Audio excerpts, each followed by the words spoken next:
This was Puente Grande Prison, one of the toughest and most secure prisons in Mexico. The most special thing about this prison was its security. Each prisoner was watched over by 2 guards. This was because some of the most dangerous criminals in Mexico were kept here. Among them were big drug lords. These were not ordinary criminals. They were people who had thousands of armed followers. Their power and network were so big that an attack on the prison was always a threat. Because of this danger, the prison walls were made of thick concrete and strong steel.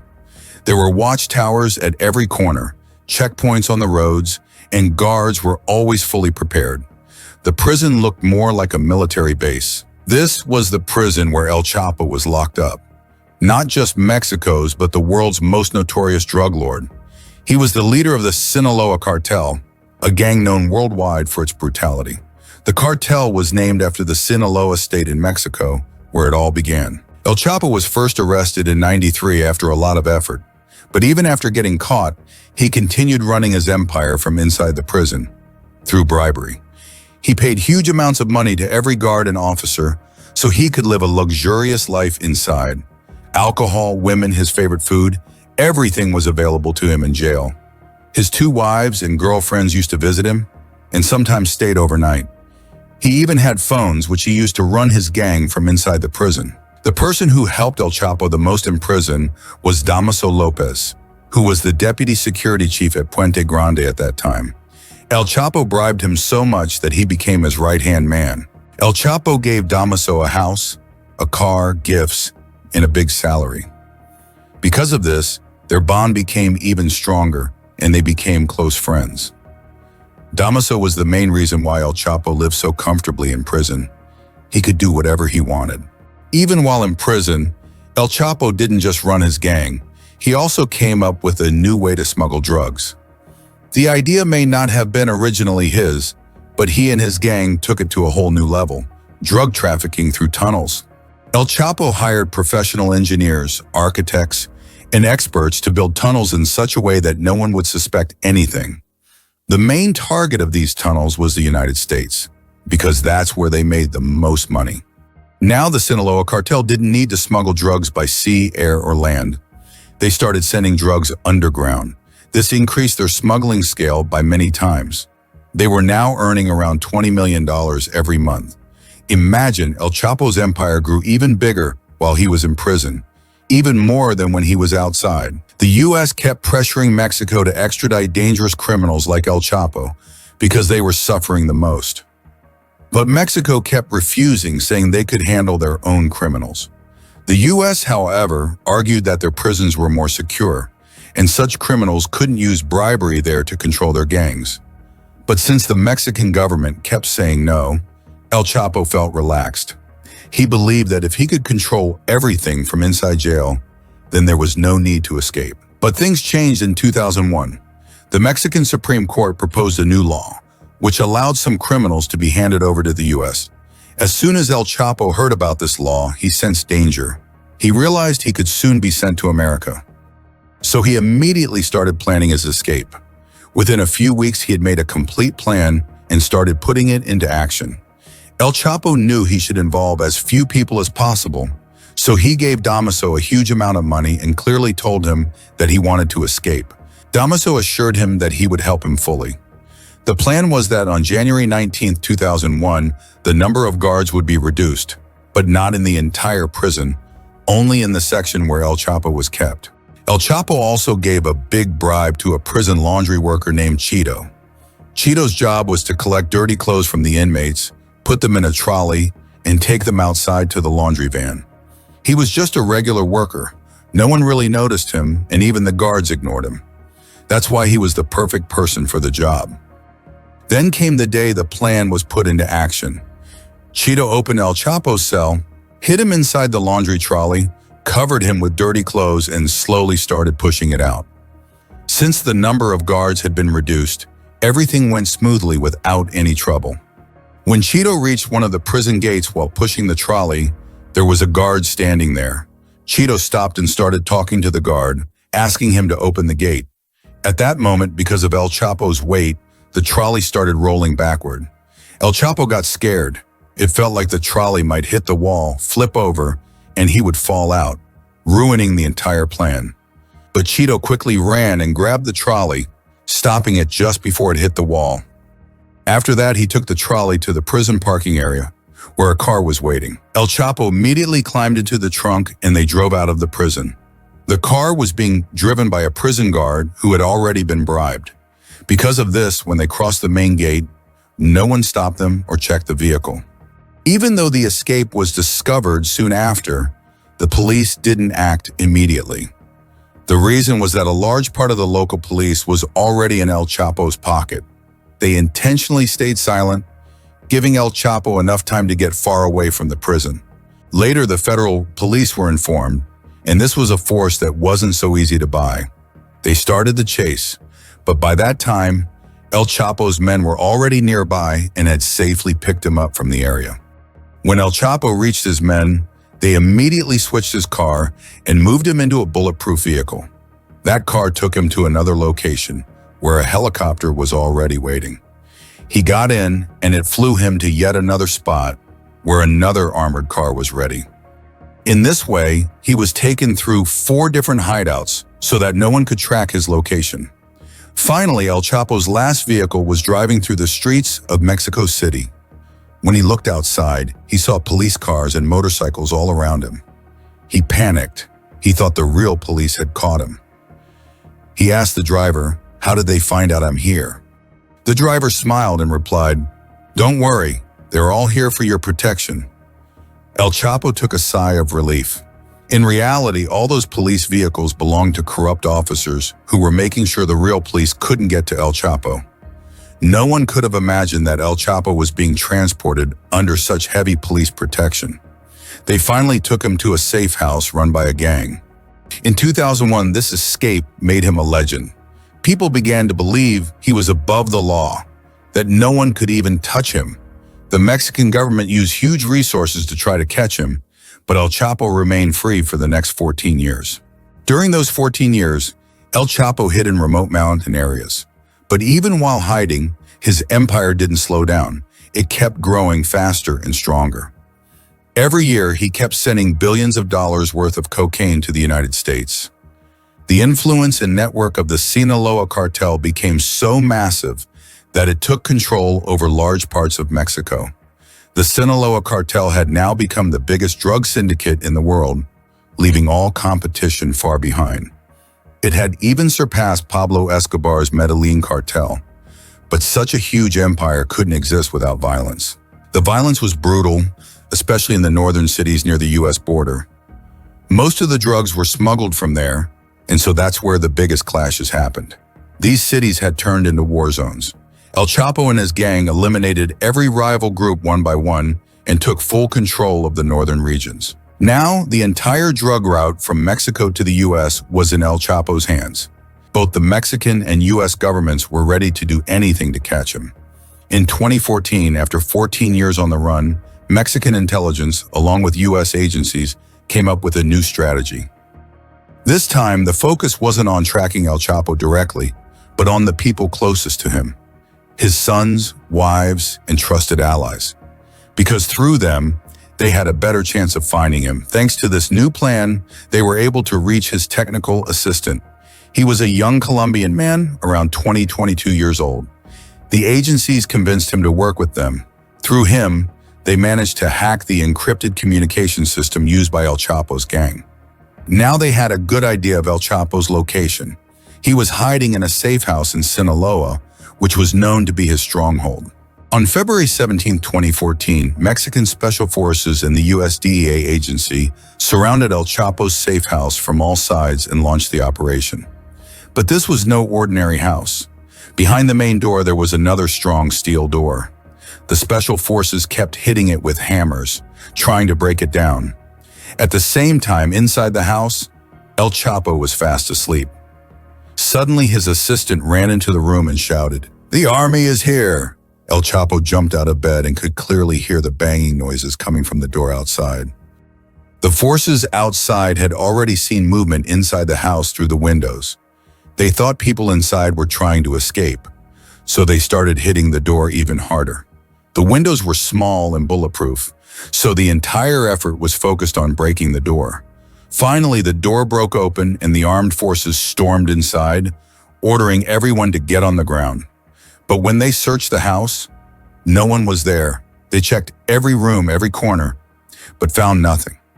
This was shocking because from outside they had seen shadows moving inside the house. So the big question was, where did El Chapo go? Actually, when his assistant came to wake him up, El Chapo went straight to the bathroom. Not to hide, but to escape through a secret tunnel. El Chapo's gang had become experts not just in drug trafficking, but also in building tunnels. Almost every safe house had such a tunnel underneath, so they could escape immediately during a raid. This time, too, El Chapo escaped through a tunnel built under the bathtub. When El Chapo entered the tunnel, he pulled the bathtub back into its place and closed it. Using a hydraulic system, the bathtub could move up and down easily, but without knowing the secret, no one could guess there was a tunnel underneath. Because of this, the special forces took a long time to search the house. Finally, when they carefully checked the bathroom's walls and floor, they found the hidden passage. But by then it was too late. El Chapo, his wife, his assistant, and his chef had all escaped through the tunnel. This time, instead of hiding in the mountains, El Chapo decided to go to a regular, crowded place. He went to Mazatlan, a coastal city in Mexico that is popular with tourists. No one would imagine that such a big criminal could be hiding there. But El Chapo didn't realize one thing. His communication network had already been hacked. He thought the police had found his last safe house just by chance. He didn't know that now, wherever he went, the agencies could track him. Just 5 days after his escape, on February 22, 2014, Mexican and U.S. agencies caught him at the Miramar Hotel in Mazatlan. He was relaxing in his room with no bodyguards and no security. He had no idea they would find him so quickly because he didn't know that his phone and network had already been hacked. After this second arrest, El Chapo was kept in Altiplano prison, Mexico's most secure and high-security jail. You might be wondering, why wasn't he kept there the first time? The answer is, El Chapo was first arrested in 1993, and back then Altiplano prison was newly built, and not as strong as it was in 2014. Altiplano prison was like a military base.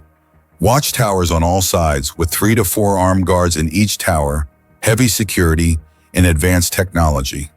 The outer walls of the prison weren't just metal fences. They had 2 to 3 layers, and in many places, thick concrete up to 1 meter thick. There were deep trenches all around the prison, so even if someone tried to attack from outside, entering was almost impossible. That's because the criminals kept there often had their own private armies, so the prison was always prepared for any kind of outside attack. The entire prison area was a no-fly zone. According to some reports, anti-aircraft weapons were also placed there, so there would be no chance of an attack from the air.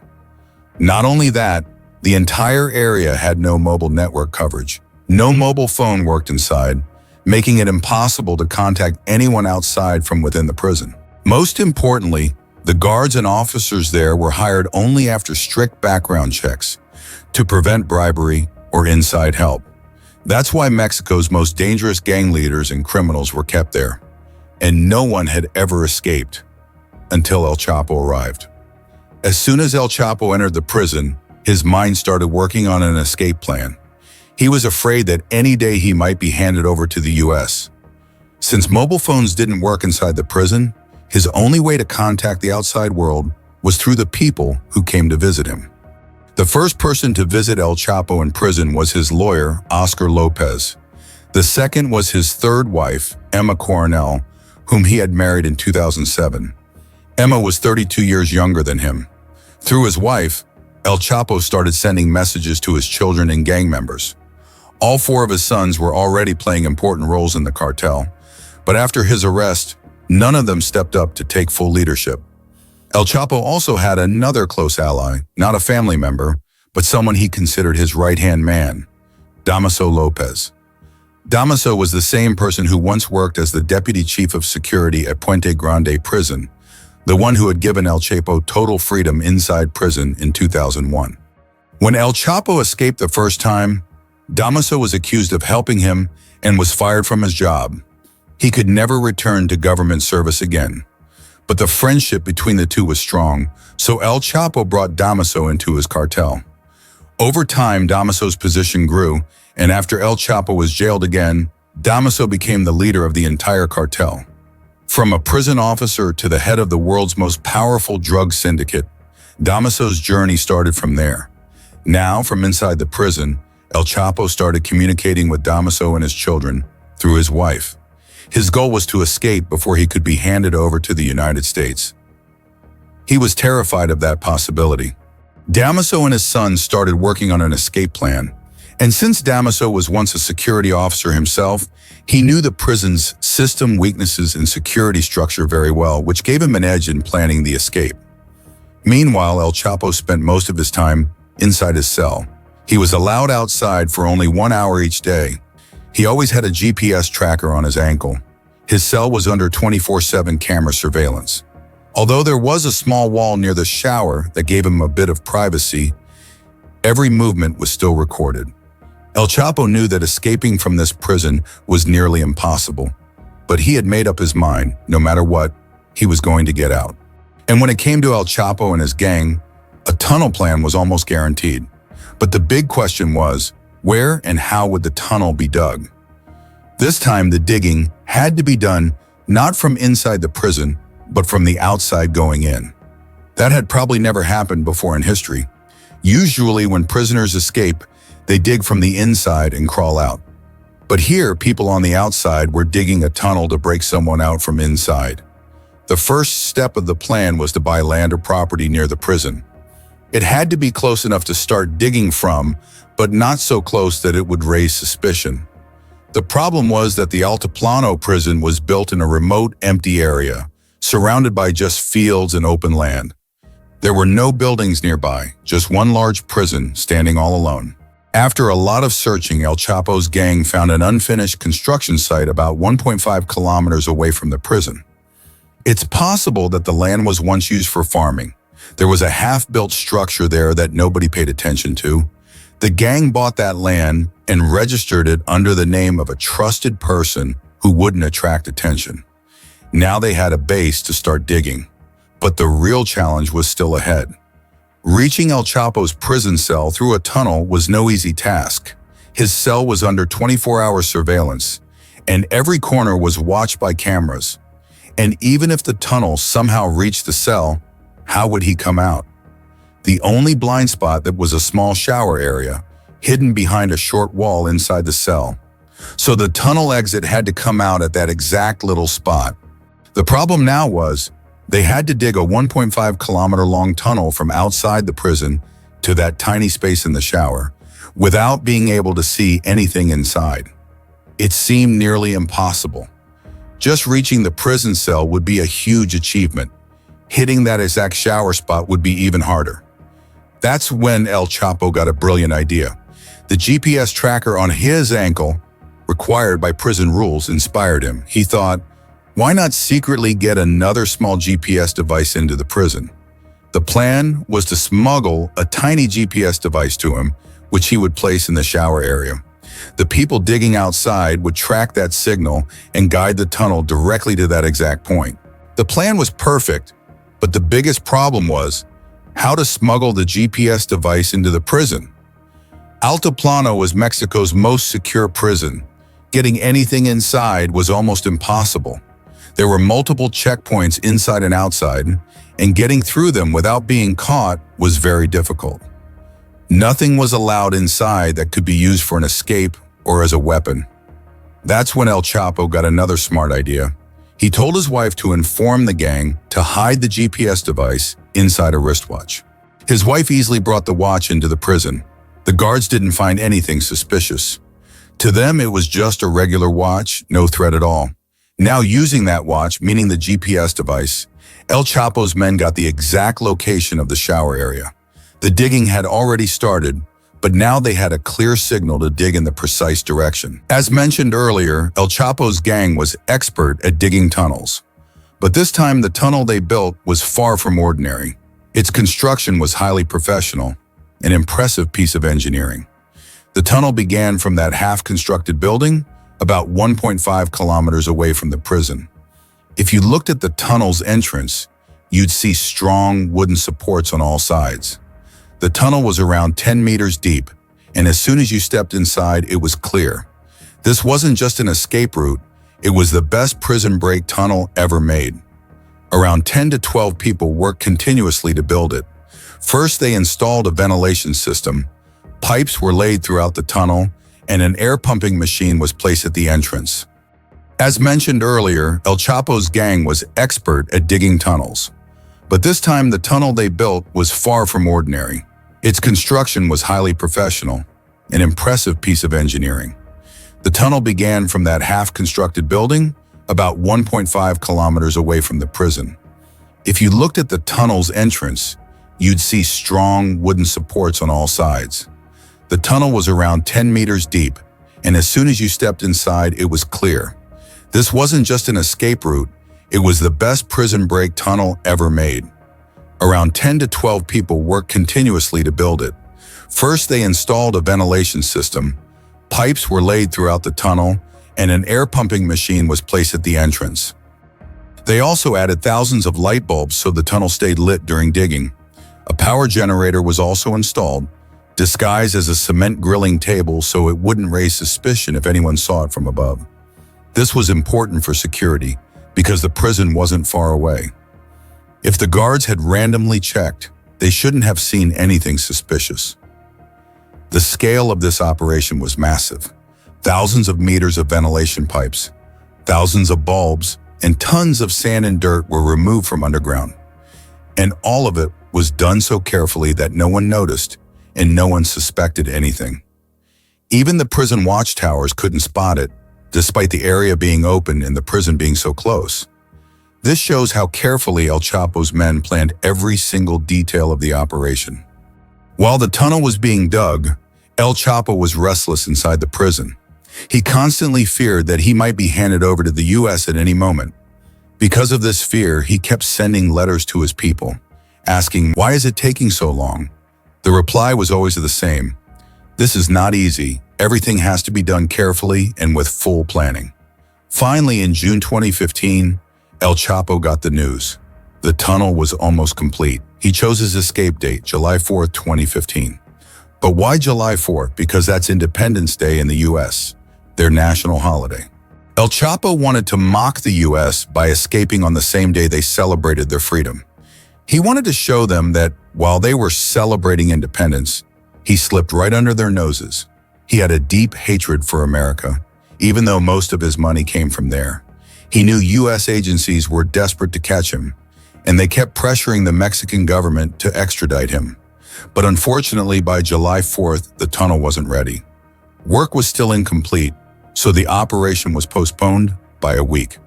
Then came the big day, July 11th, 2015. It had now been nearly 16 months since El Chapo had been in prison. That night, CCTV footage shows El Chapo sitting in his cell, watching a loud comedy show on a tablet, likely to cover up the digging noises coming from the tunnel below. He kept getting up, pacing around, waiting for a signal from his team. At 8:10 p.m., he sat on the edge of his bed, put on his shoes, and walked straight to the shower area, the only part of the cell not visible to security cameras. From that moment, El Chapo vanished. El Chapo entered the tunnel, climbed down the stairs, and found his wife's brother already waiting for him. And he pointed to a small cart-like vehicle and said, "Get on, quick!" El Chapo jumped on, and the cart sped off toward the other end of the tunnel. When they reached the exit, it opened up into a brick building where a quad bike, a four-wheeler, was ready and waiting. He got on the bike with his guy and quickly drove away from the spot.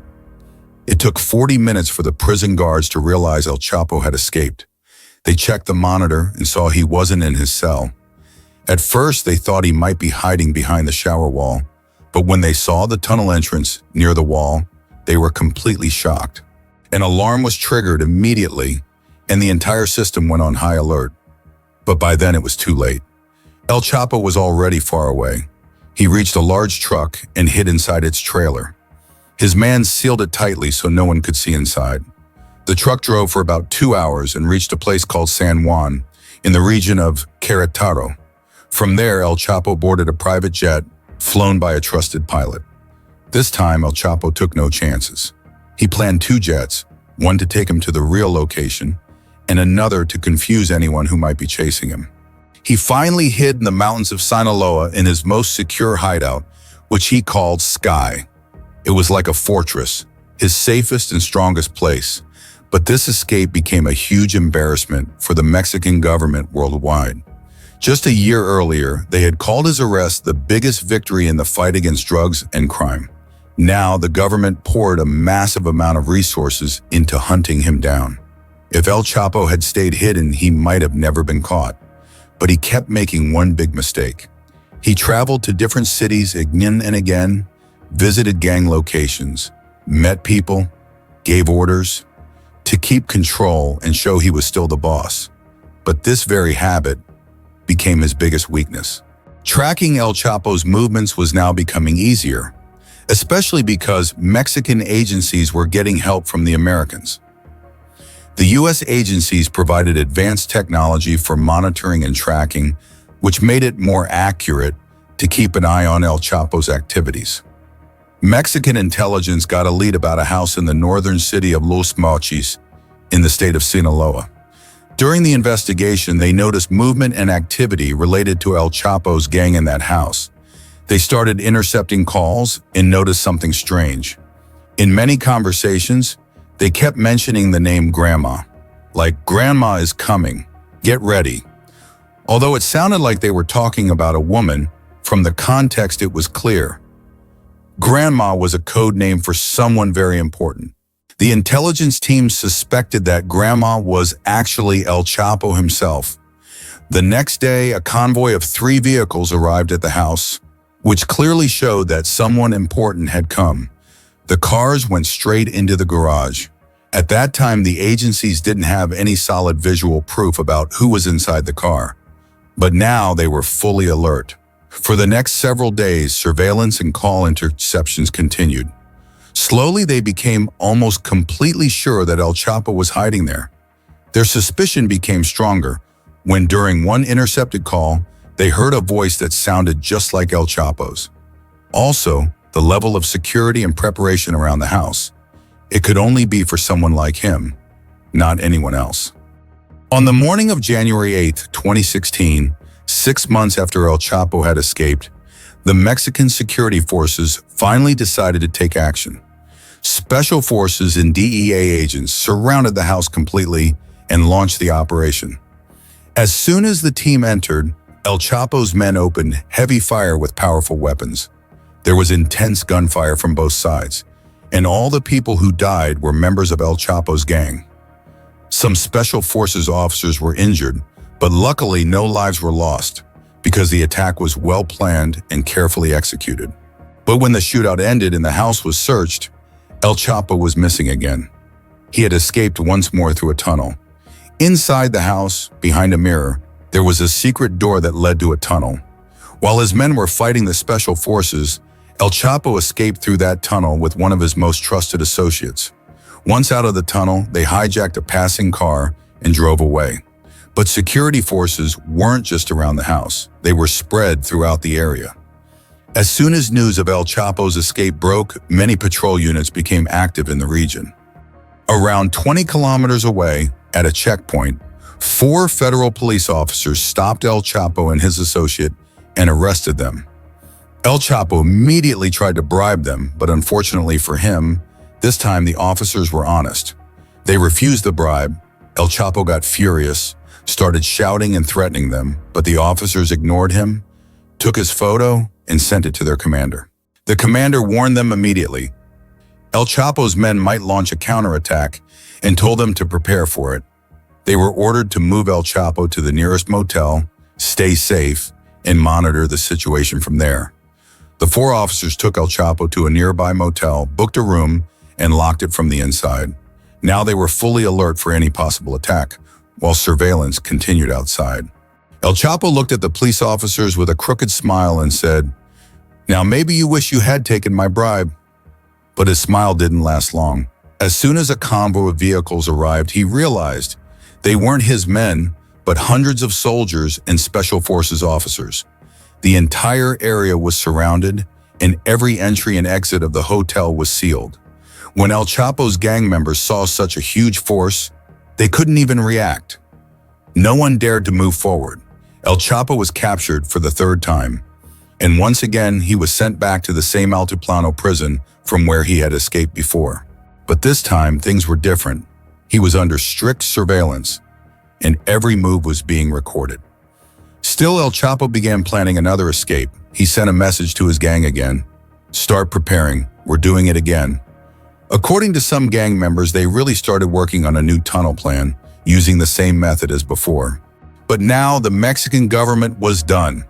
They decided that El Chapo would be handed over to the United States, because that was the only solution left. This was the man who escaped from Puente Grande prison in 2001, stayed free for 14 years, fled through a tunnel built under a bathtub, and escaped again using a tunnel hidden behind a mirror. Now Mexico could no longer contain him. If he stayed in Mexico, he'd definitely escape again. Because his people were everywhere. But in the United States, he wouldn't be able to do anything. There would be no bribes and no tunnels. That's why the court decided to speed up the extradition process for El Chapo. But in October 2016, the judge working on his case was murdered. Because of this, the process of sending him to the US was delayed by almost a year. Then in January 2017, suddenly one day El Chapo was taken out of his cell, handcuffed, and put into a helicopter. He still didn't understand what was happening. A while later, when the plane landed in New York, El Chapo looked around, confused, quiet, in shock. He asked a DEA agent, "Where am I?" The agent replied, "You're in New York." That was the moment when the world's most powerful drug lord silently, with tears in his eyes, stepped out of the plane. El Chapo's trial took place in the US, and it lasted a long time. Many witnesses, pieces of evidence, and shocking secrets came to light. Finally, in 2019, El Chapo was sentenced to life in prison plus 30 years. Today, El Chapo is locked up in ADX Florence Supermax, America's most secure prison located in Colorado. This prison is meant for inmates so dangerous, they are kept completely isolated from others. El Chapo spends 23 hours a day alone in a small cell. He is allowed out for just 1 hour a day, and even that is in an indoor area under strict surveillance. Maybe even today he dreams of escaping again. But every time he looks at those walls, he realizes he is now far away from the world where he once ruled. And maybe his eyes fill with tears once more. So friends, this is the end of El Chapo's unbelievable true story. If you liked the video, hit like, subscribe, and stay connected for more real and shocking stories like this. Thank you.